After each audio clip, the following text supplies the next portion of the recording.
أعوذ بالله من الشيطان الرجيم. بسم الله الرحمن الرحيم.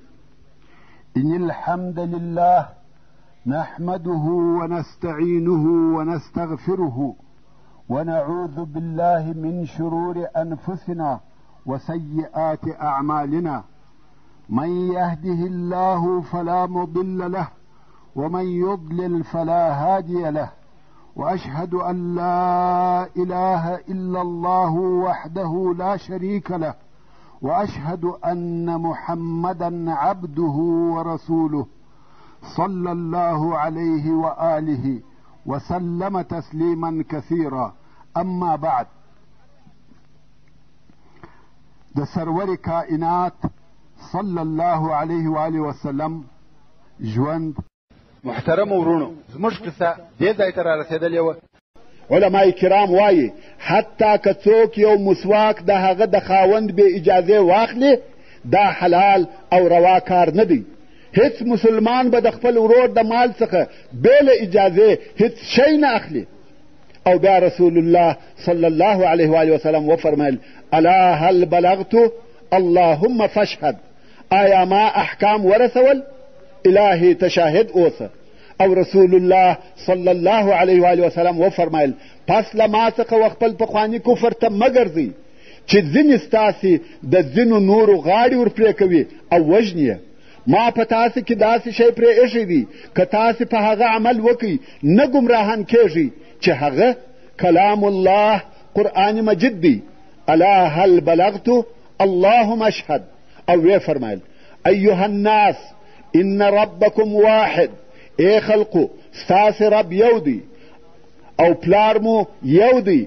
تاسې ټوله د آدم څخه پیدا سوي یاست او آدم د خاورو څخه پیدا سوی دی.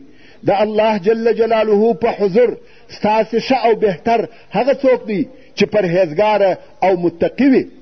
هیڅ اعرابي لره پر عجمي فضیلت او شرف نسته مګر په تقوا او پرهیزګاري سره. ورونو، دغه قومیت او نجات پرستی چې اوس یې د رسول الله صلی الله علیه و آله وسلم امت سره پاشلی او ټوک ټوک کړی دی. جنگونه او اختلافات یې په مابین کې پیښ دي. رسول الله صلی الله علیه و آله وسلم دغه ټوله لغوه کړي او باطل کړي دي. دا د اسلام د دشمنانو دسیسې دي. واقعي شرف او فضیلت په تقوا کې دی، په قومیت او نسب کې شرف نسته. الا هل بلغتو. آیا ما د اسلام احکام درته بیان کړه؟ تاسې ته مې ورسول؟ خلق ویل هو. رسول الله صلی الله علیه و آله وسلم وفرمایل: حاضر خلق دې و غائبو ته ورسوي. یعنی دغه احکام یوازې د حاضرو او موجودو خلقو دپاره نه دي، بلکې دغه احکام د ټوله امت دپاره دي او هر نسل دې و راتلونکي نسل ته رسوي. او رسول الله صلی الله علیه و آله وسلم وفرمایل: ای خلقو، الله جل جلاله و هر وارث ته د میراث څخه د هغه حصه ورویشلې او معلومه کړې ده. په میراث کې باید لوبې او اړول ونسي، لکه اوس چې ځینې خلک خپلې لوڼې د میراث څخه باسي. خو په الهي دین کې د هر نفر حصه معلومه او محدوده ده. د الله جل جلاله په معلوم او محدودو احکامو کې تغییر راوستل حرام او ناروا دي، و هر چاته باید د هغه حصه ورکول سي. او تر ثلث یا درېیمې حصې زیات وسط کول نه دي روا. یعنی یو څوک غواړي چې د خپل پاته مال په باره کې وسط وکړي، دا جایزه ده چې وسط او تصرف پکښې وکړي، مګر دا نه ده صحیح چې وسط یې د ده د مال تر درېیمې حصې زیات وي. د مړي د مال درېیمه حصه د مړي ده، په هغه کې یې وسط او تصرف چلیږي، او هغه نور مال یې د وارثانو دی. نو رسول الله صلی الله علیه و آله وسلم دا راوښول چې یو څوک د خپل مال تر درېیمې حصې زیات وسط نسي کولی. او بیا رسول الله صلی الله علیه و آله وسلم وفرمایل: والولد للفراش وللعاهر الحجر. یعنی که د یوې ښځې کوچنی پیدا سو، د دغه کوچني نسبت د هغې ښځې و میړه ته کیږي، د هغه اولاد دی. او که بیا چیرې زنا ثابته سوه، بیا نو حجر یا رجم دی. یعنی تر مرګه په ډبرو ویشتل کیږي. داسې باید ونسي لکه اوس چې په ځینو اسلامي وطنو کې د شریعت په احکامو کې لاس وهل کیږي او اړول کیږي. د الله جل جلاله احکام او قانون یې و بل قانون ته اړولی دی چې پر زانی او زانیې په بند یا نور جزا سره حکم کیږي. رسول الله صلی الله علیه و آله وسلم په ډاګه او ښکاره سره فرمایلی دي چې زانی او زانیې ته حجر یا رجم دی. او بیا رسول الله صلی الله علیه و آله وسلم وفرمایل من ادعا الى غیر ابیه او تولى غیر موالیه فعليه لعنة الله وملائکته والناس اجمعین. یعنی که د یو چا نسبت بې له خپله پلاره و بل چا ته وسو، لکه په جاهلیت کې چې به داسې کېده چې د بل چا زوی به د ځان زوی باله، دا کار اسلام منع کوي. د هر چا نسبت به و خپل پلار ته کیږي. او یادا چې یو څوک د یو چا مولا وي او نسبت یې و بل چا ته وسي، مولا و هغه آزاد سوي مرئی ته ویل کیږي. نو کم وخت چې یو مرئی آزاد سي، پلار خو یې نه دی معلوم، نو نسبت یې و هغه خپل مالک ته کیږي. داسې ویل کیږي چې فلانی مولا فلانی، د هغه پخواني مالک نوم یې ورسره یادیږي. مثلا ابو حذیفه چې کم وخت خپل مرئی چې سالم نومیدی آزاد کړي، نو داسې ویل کېده سالم مولا ابو حذیفه، نسبت یې هغه خپل پخواني مالک ته کیږي. او پر دغه ولایه شرعي او فقهي احکام بنا کیږي. نو ځکه باید نسبت یې و هغه خپل مالک ته وسي، نه بل چاته.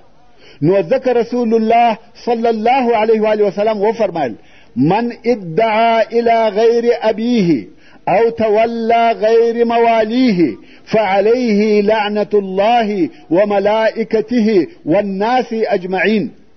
هر هغه څوک چې د یو چا نسبت بې له خپله پلاره و بل چاته کوي، یا د یوه آزاد سوي مرئی نسبت بې له خپله پخواني مالکه و بل چاته کوي، پر هغه دي د الله جل جلاله او ملائکو او ټولو خلقو لعنت وي. الا هل بلغتو؟ آیا ما احکام در ورسول؟ خلق ویل هو. نو رسول الله صلی الله علیه و آله وسلم وفرمایل اللهم اشهد والسلام علیکم ورحمة الله وبرکاته.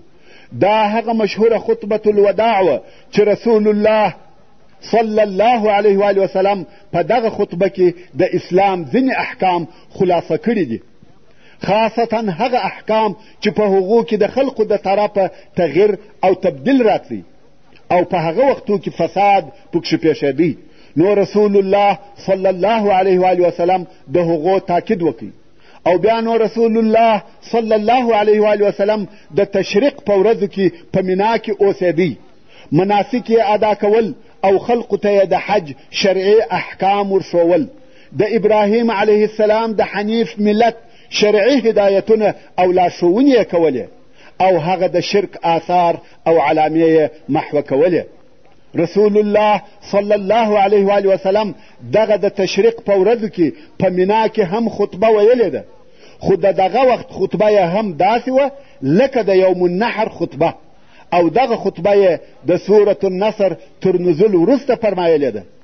او بیا د ذوالحجې په 14مه ورځ رسول الله صلی الله علیه و آله وسلم د مینا څخه وخیف ته ولاړی. پاته ورځ او شپه یې هلته تیر کړه. د ماپښین، مازدیګر، ماښام او ماخوستن منځونه یې هلته ادا کړه. بیا یې یو څه آرام او راحت وکړي. بیا و کعبې شریفې ته د طواف وداع دپاره ورغلی او خپل اصحاب کرام یې هم په طواف وداع سره امر کړه. رسول الله صلی الله علیه و آله وسلم په خپل حیات کې د آخر وار دپاره مسجد الحرام ته داخلیږي. تر طواف وداع وروسته رسول الله صلی الله علیه و آله وسلم ملتزم ته ورغلی. ملتزم د کعبې شریفې د دیوال هغه حصه ده چې د حجر اسود او د کعبې شریفې د دروازې په مابین کې ده. دا دونه ځای دی چې فقط 2 نفره پکښې ځاییږي. رسول الله صلی الله علیه و آله وسلم دغه ملتزم ته ودرېدی. خپل مبارک نس یې په ملتزم پورې وموښلاوه، راسته بارخو یې پر دغه دیواله کښېښاوه او دواړه لاسونه لوړ پر دیواله ونیول. یعنی ټول مبارک جسم یې په ملتزم پورې وموښلاوه.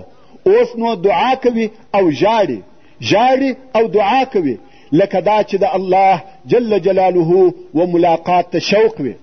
امت ته دعا کوي، موږ او تاسې ته دعا کوي، فراق را نږدې دی. حضرت عمر فاروق رضی الله تعالی عنه وژړل. رسول الله صلی الله علیه و آله وسلم وفرمایل هو ژاړه یا عمر، دغه د ژړا ځای دی. یعنی که دلته ونه ژاړې نو چیرې به ژاړې؟ او بیا رسول الله صلی الله علیه و آله وسلم د ملتزم څخه راایسته سو او غواړي چې د مکې مکرمې څخه ووځي. بیا یې خلق سره راټول کړه، د وداع او رخصتېدو حالت دی، او ویې فرمایل ای خلقو، زه بشر یم، قریبه ده چې زما د رب قاصد راسي او زما روح قبض کی، او ستاسې څخه زما د رب په حضور زما په باره کې پوښتنه کیږي، نو تاسې به زما رب ته څه وایاست؟ خلق ویل موږ به ووایو بلغت ووفیت وادیت فجزاك الله خيرا ما جزا نبيا عن امته ورسولا عن قومه. تا تبلیغ وکي، تا امانت ورساوه، تا خپل وظیفه ادا کړه، الله جل جلاله دې د خیر داسې بدله درکړي لکه یوه نبي ته چې د خپله امته څخه او یوه رسول ته د خپله قومه څخه ورکول کیږي. رسول الله صلی الله علیه و آله وسلم وفرمایل الحمد لله الحمد لله. په حجة الوداع سره د اسلام احکام ثابت، پوره او کامل سوه، او وحی هم پای ته ورسېدی. پس له دغه څخه بې له یوه آیاته نور قرآن مجید نه دی نازل سوی. قرآن مجید کتاب الله آسماني وحی پوره او پای ته ورسېدی. اوس چې رسول الله صلی الله علیه و آله وسلم د حج مناسک پای ته ورسول، نو د مدینې منورې پر طرف رهي سو. رسول الله صلی الله علیه و آله وسلم مدینې منورې ته ځي، نه د دې دپاره چې هلته آرام او هوسا ژوند وکړي، بلکې غواړي چې نور هم د الله جل جلاله په لار کې خپل جهاد او ستړیا ته دوام ورکړي.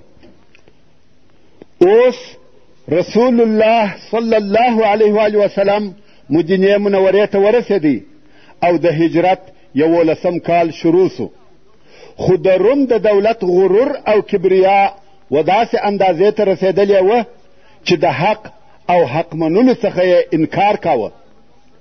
د دوی د متابعینو څخه چې به هر چا د حق متابعت خوښ او اختیار کوي، یا په بل عبارت اسلام ته به داخل سو، د روم د طرفه وژل کېدی، لکه دا کار چې د فروه ابن عمرو الجزامي رضی الله تعالی عنه سره وکړي. دغه فروه رضی الله تعالی عنه د روم د طرفه په شام کې د معان والی او عسکري مشر و او مسلمان سو، خو رومیانو ووژي چې قصه یې مخکې تیره سوه. د روم د حکومت د دغه سرکشۍ او جرأت په سبب د هجرت د 11 کال د سفر په میاشت کې رسول الله صلی الله علیه و آله وسلم یو لوی لشکر جوړ کړي. د دغه لشکر مشر او قومندان یې اسامه ابن زید ابن الحارثه رضی الله تعالی عنه مقرره کړي، او دا امر یې ورته وکړي چې د بلقا او داروم مځکې به تر پښو لاندې کړي. بلقا او داروم په فلسطین کې 2 ښاره دي. د دغه لشکر په لیږلو سره د رسول الله صلی الله علیه و آله وسلم مقصد دا و چې یو خو روم او رومیان وبېروي، او بل هغه عرب چې دغه د روم په سرحدي منطقو کې پراته دي مطمئن سي، او داسې ګمان یې نسي که نصارا پر موږ حمله وکړي، څوک نسته چې و دوی ته جزا ورکړي، او هر هغه څوک چې و اسلام ته داخل سي هغه د رومیانو د طرفه وژل کیږي، لکه فروه رضی الله تعالی عنه چې ووژل سو. نو رسول الله صلی الله علیه و آله وسلم د دغسې ګمانو او تشویشاتو د لرې کولو او د روم د بیرولو دپاره دغه لشکر جوړ کړي. څرنګه چې د دغه لشکر قومندان اسامه ابن زید رضی الله تعالی عنه وټاکل سو، او اسامه رضی الله تعالی عنه په دغه وخت کې نوی ځوان و چې عمر یې د 18 او 10 کلو په مابین کې و. رسول الله صلی الله علیه و آله وسلم د اصحاب کرامو مشران امر کړه چې په دغه لښکر کې د افرادو په صفت سره ورسره ولاړ سي. په دغه لښکر کې د اسامه رضی الله تعالی عنه د عسکرو څخه ابوبکر صدیق رضی الله تعالی عنه، عمر بن الخطاب رضی الله تعالی عنه او نور د صحابه کرامو مشران موجود وه. د دغه لښکر جوړېده په هغه وخت کې وه چې د رسول الله صلی الله علیه و آله وسلم د هغه مریضۍ شروع وه چې ده علیه الصلاة وسلام د دې دنیا څخه رحلت پکښې وکړي.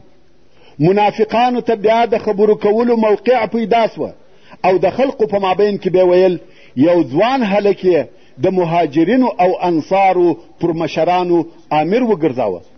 رسول الله صلی الله علیه و آله وسلم مجبوره سو او خلقو ته په داسې حال کې راووتی چې سر یې په یوه دسمال سره تړلی و او خلقو ته خطبه وویل.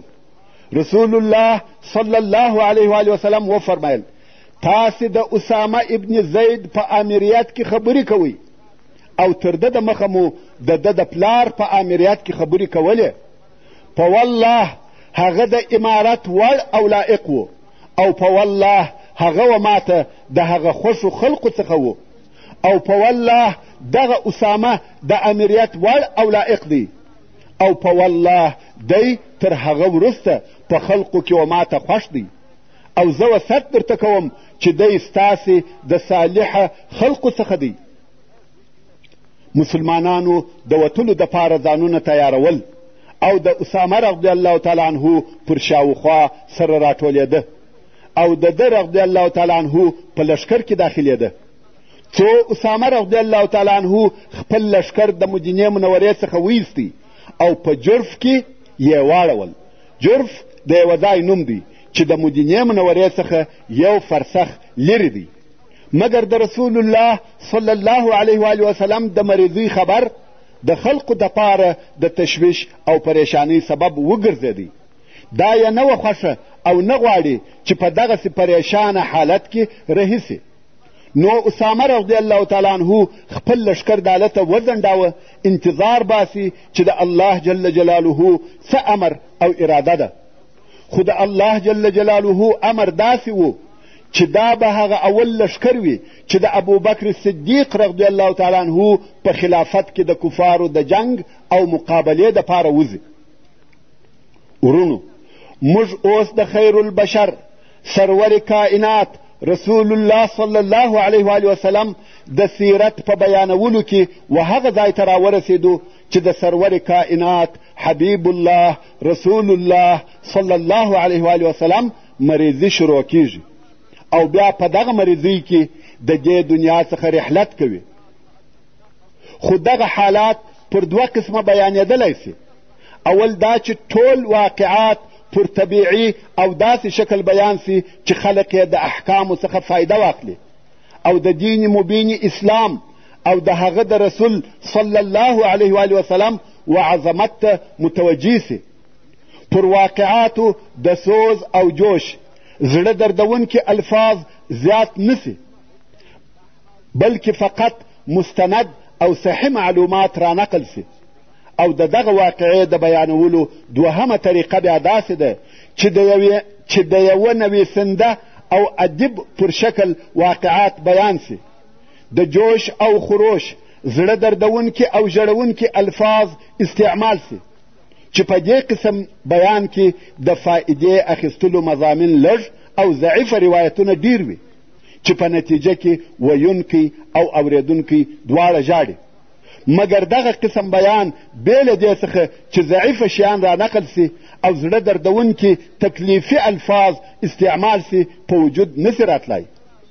نو ما د دغه حوادثو او غمجنو واقعو د بیانولو دپاره هغه اوله طریقه خوښه او اختیار کړه چې د حالاتو د بیانولو څخه دینی او شرعي ګټه واخیستل سي.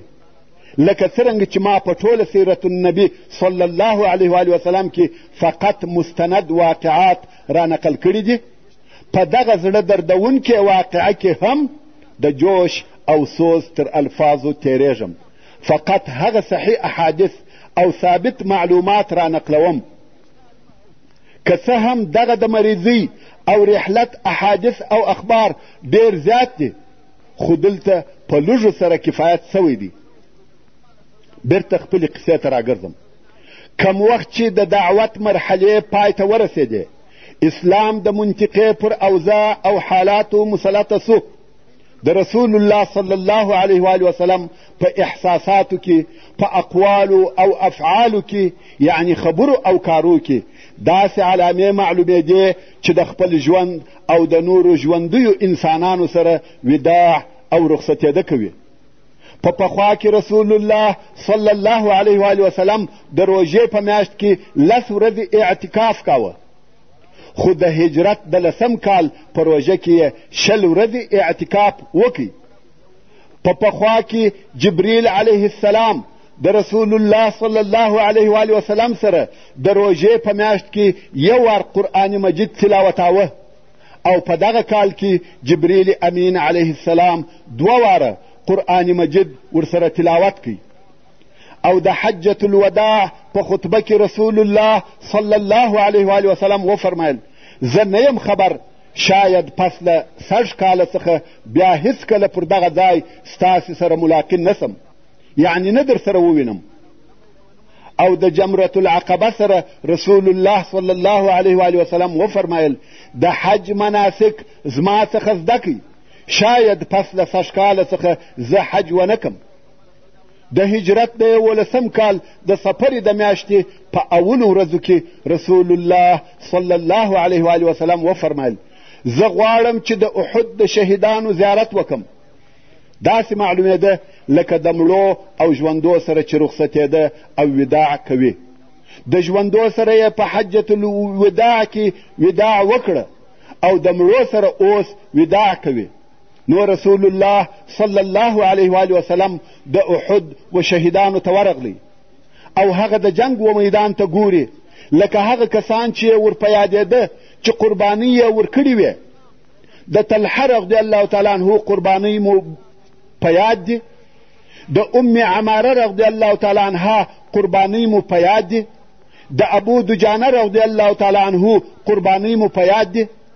رسول الله صلی الله علیه و وسلم د احد و شهیدانو ته ودرېدی او ویل: السلام علیکم یا شهداء احد، انتم السابقون وانا ان شاء الله بكم لاحق.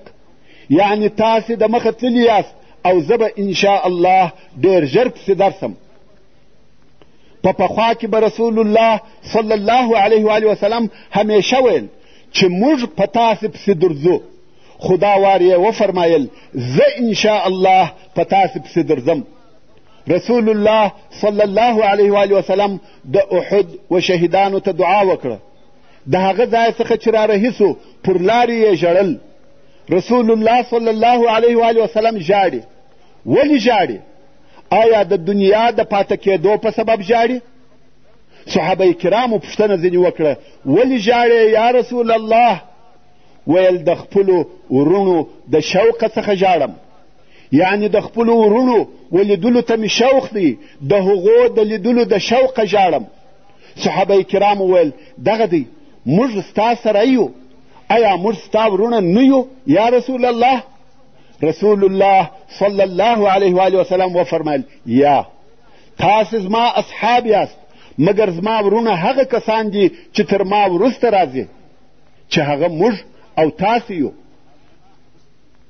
نو رسول الله صلی الله علیه و وسلم وفرمایل: مګر زما ورونه هغه کسان دي چې تر ما وروسته راځي، چې پر ما ایمان راوړي او زه نه یم لیدلی، د هغو ولیدلو ته مې شوق وسو او ومې ژړل.